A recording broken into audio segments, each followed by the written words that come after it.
Another week passed and Ethan barely came home. When he did, I was already asleep. On the rare occasions we crossed paths, I behaved gently and obediently, showing concern for him and never once mentioning Sophie.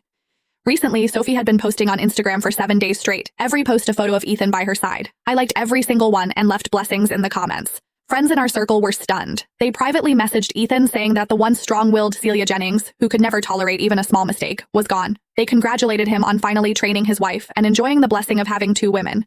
Reading those flattering messages, Ethan felt inexplicably uneasy. Too obedient, he thought.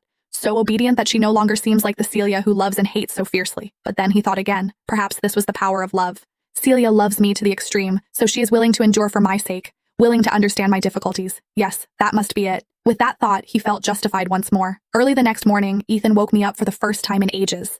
Celia, hurry and get ready. Sophie needs your help with something. I raised an eyebrow but said nothing, got dressed, and went out with him. When we arrived, I saw Sophie at once, wearing a wedding gown. That gown was painfully familiar. It was the one Ethan had specially commissioned from a master designer from abroad for our wedding 3 years ago. One of a kind in the world. Now that unique love was draped over another woman's body. When Sophie saw me, she cast a shy glance at Ethan and then walked up to me. Celia, Ethan told me everything.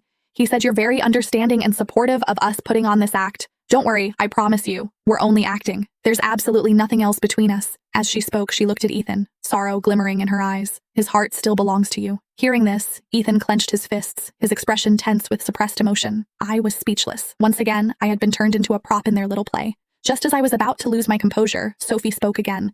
Since this is your wedding dress, I thought I should ask for your opinion first. Celia, would you agree to let me use it? The meaning behind her words was obvious. She wasn't just asking for the dress. She was trying to seize the position of the rightful wife.